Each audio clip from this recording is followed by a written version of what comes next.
Oh man, I can imagine how many of you guys hit that dislike button at light speeds. Well, congratulations, you're all faster than DBZ Goku.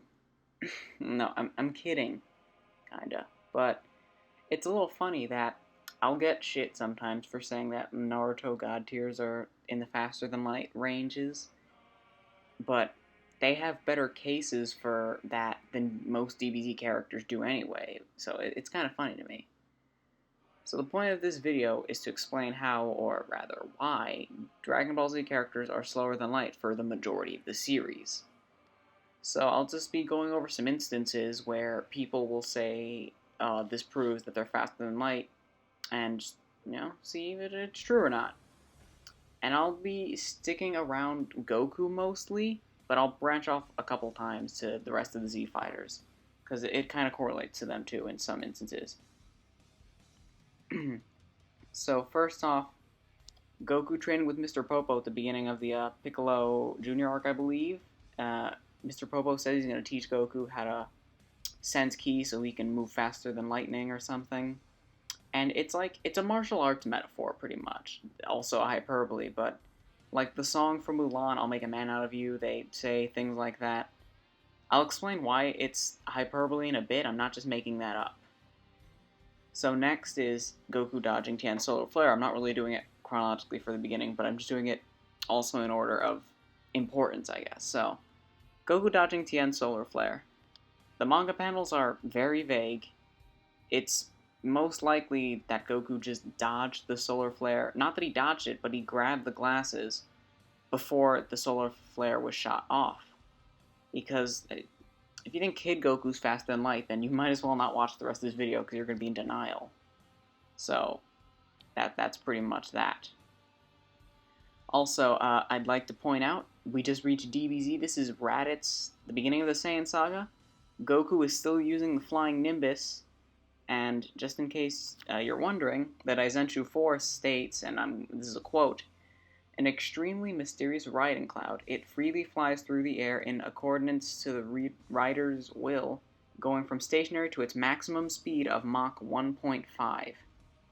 So he's still using it. So I know flying is pretty new to Goku at this point, but I'm just saying. So right now, Goku is less than Mach 1.5 because he's in a rush. It's to save his son who just got kidnapped. I don't think he's going to be taking it easy. Next one isn't directly correlated to Goku, but he's in it, so just bear with me. Piccolo's special beam cannon that he used on Raditz, the first one. So Piccolo shoots the first one, he says, "Take this is death," or whatever, and Raditz dodges it. Well, in this panel, you can see a close-up of Goku's face with the light emitting off of the special beam cannon shining off of it. And considering the fact that Goku is the farthest away from this attack, that just kind of goes to show that the attack is not even close to light speed. Hypersonic ranges at best, but even then, that's a bit skeptical. And even later on, we see when Tien uses the Tri-Beam on Nappa, there is a light that shines on his face before he even gets hit by the attack, which shows that these attacks are not faster than the speed of light. The next one will have Goku, but this one is all Piccolo. Piccolo's moon-busting feat. People will say that it reached the moon in 1 second, so it's gotta be at least massively relativistic or faster than light. And they're just wrong. Because the manga doesn't have a specific time frame, but there is some evidence that we can use. So on this page, we see Piccolo shooting the moon, and there's a mushroom cloud in the background, presumably from Gohan's Great Ape destruction in the area. But in the next page, where the moon is completely destroyed, the mushroom cloud is mostly dispersed over that time, so time has passed. And it's not like a mushroom cloud from a nuke, because that would take hours and not a day to clear up completely.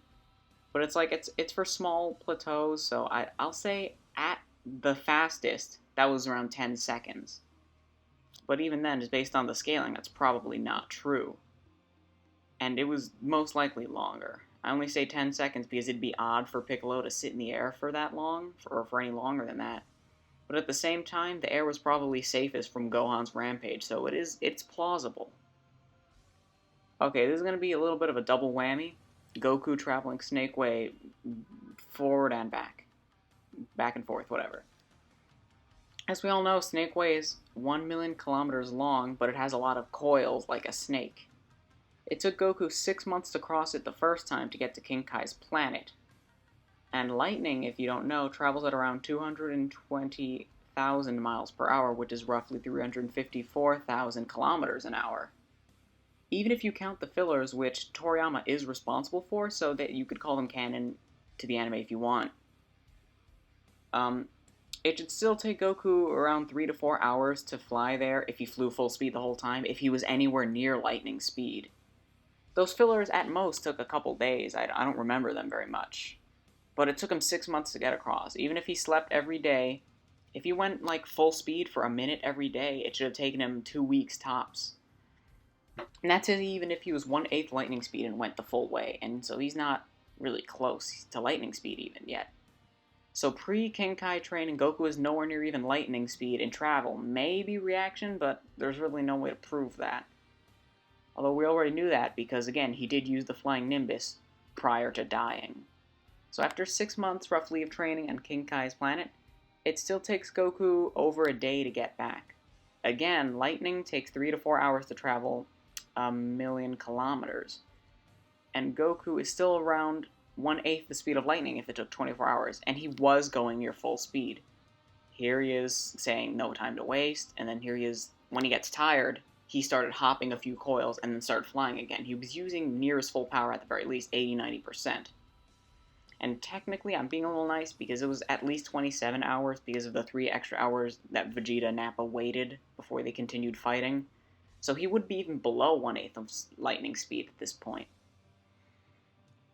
Alright, so this one made me laugh a little bit because when I started researching this, but I'm going to try to stay composed.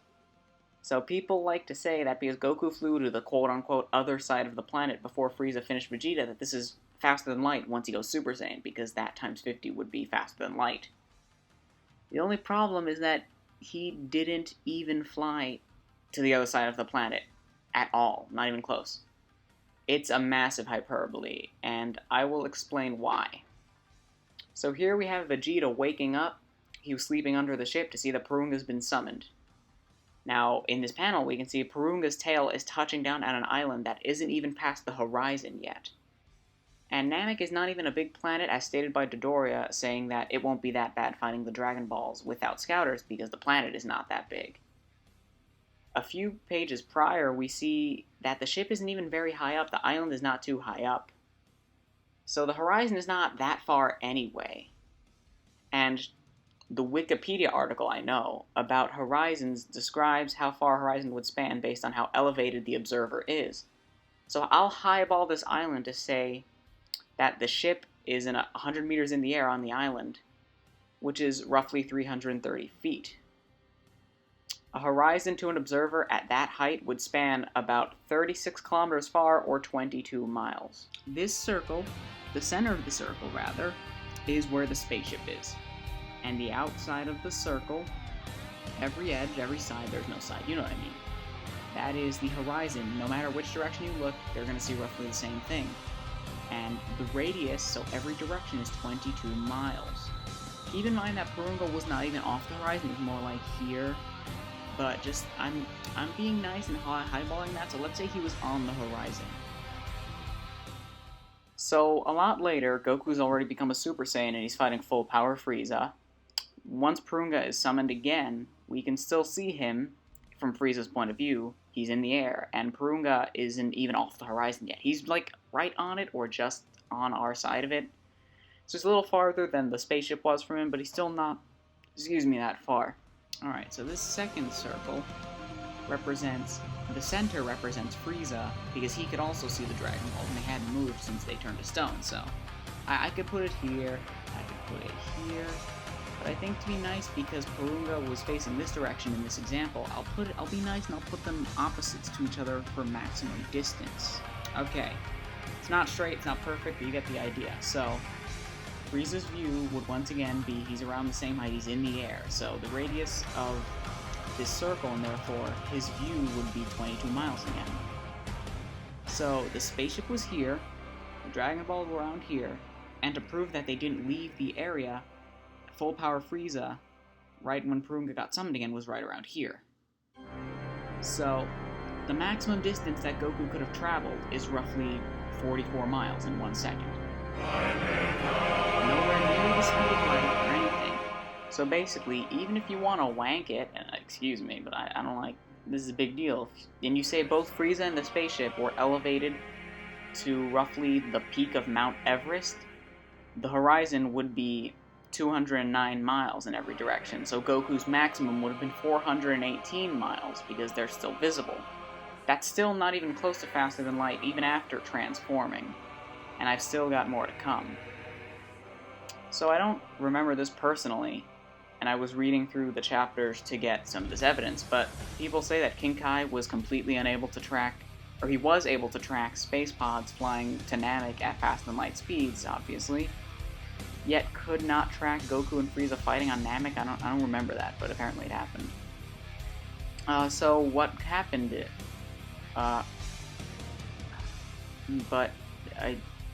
He can't think of anything to disprove that. Oh, then I guess base Goku from the Namek Saga is faster than light because King Kai couldn't see him. I might as well just end the video.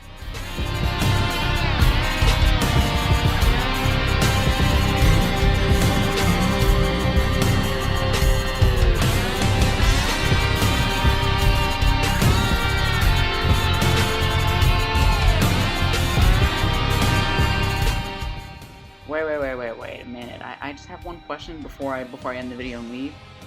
If Goku is faster than light because King Kai couldn't see spaceships flying through space at faster than light speeds, and he couldn't see Goku, how fast are Beerus and Whis? Because in Dragon Ball Super, King Kai makes it clear, and the other Kais as well, but King Kai, the important one, he makes it clear that he can see Beerus and Whis flying through galaxy clusters in mere seconds, and he sees them coming at him. But King Kai saw Beerus and Whis, but not Goku. So Beerus and Whis are, like, in terms of speed, they're spaceship level, right? Yeah, that must be it. No, but in all seriousness, that's an outlier. Goku and based on the evidence that I showed, is not faster than light or even sub-relativistic. Maybe lightning speed? Possibly? I don't really know, but King Kai just didn't see them, if he did, which I don't remember. It was an outlier. So when Goku returns from Yard Rat and tells everyone about instant transmission, everyone, and mostly Vegeta, is a little skeptical. So he demonstrates by disappearing, going to Roshi's house, and coming back. And Vegeta says, "Oh, you just flew away, hid, and then came back." Then when Goku shows off Roshi's glasses, Yamcha says there's no way he could have flew there because it was over 1,000 kilometers away. If they were faster than light by this point, obviously, no one would have been shocked that Goku flew to Roshi's house and back. So there are some other things that don't really need much of an explanation, like both imperfect and semi-perfect Cell using solar flare to escape the Z-Fighters and or get the androids. And the Daisenshu states that solar flare is literally light, so no debating that it's faster than light because the character is faster than light using it. That just doesn't make sense. Android 16 flat out states that it will take the android several minutes to fly to Goku's house. Yes. Cell and Android Saga doesn't really have much for me to talk about here. Let's see. Goku needed to stall Buu so Super Saiyan Trunks could get the remote from the city or from Capsule Corp. And that proves that Super Saiyan levels, although a weaker one, are not faster than light or even close, because they couldn't sense his energy, so he just flew there and back, no problem. Then, the big one, Super Saiyan Gotenks, who was around Super Saiyan 3 Goku level stated by Goku himself, flew around the Earth 6 times in 1 second. And that time frame could be a highball, but I think that's fair, 1 second. Although the Viz translation uses the term dozens, which I think marks up is this Gotenks nonsense boasting. Because we saw 6 in the panels, it was 9 in the anime or something, but 6 in the manga, so it was 6, and that's still high in the relativistic range, so they're getting close to faster than light travel. You have to keep in mind, it took Piccolo 29 minutes to find Gotenks after that, and Gotenks was at best at the farthest on the opposite side of the Earth, proving that Piccolo, who's almost Super Saiyan 2 level, is not faster than light, more like sub-relativistic. And even more so, when Super Saiyan Gotenks flew to Boo's house, he defused after a single sentence or so it took him at least 40 seconds casually to fly there, which proves that relativistic travel for Super Saiyan Gotenks is something he needs to be serious while doing. And using basic mathematics, we can tell anyone Super Saiyan 3 Gotenks level or above is faster than light, and anyone below, except for hypothetical Super Saiyan 2 Gotenks, is, below light speed or around that range. And that's, again, me being a little nice. Let me know if I missed anything, and in the comments section, I'll be keeping an eye on there. Also, keep in mind that I really like Dragon Ball. It's my second favorite series behind Naruto. So I'm not downplaying it or anything. I genuinely care about the series, and I want to make sure it gets the proper respect by being measured accurately. I hope I don't get too much hate, but thank you guys for watching. Hopefully you watched the video before thumbing it down. You may have learned something. If you enjoyed the video, be sure to, like it, whatever. Tell all your friends to flame me. Don't really. And if you like what I do, subscribe. Anyway, guys, bye!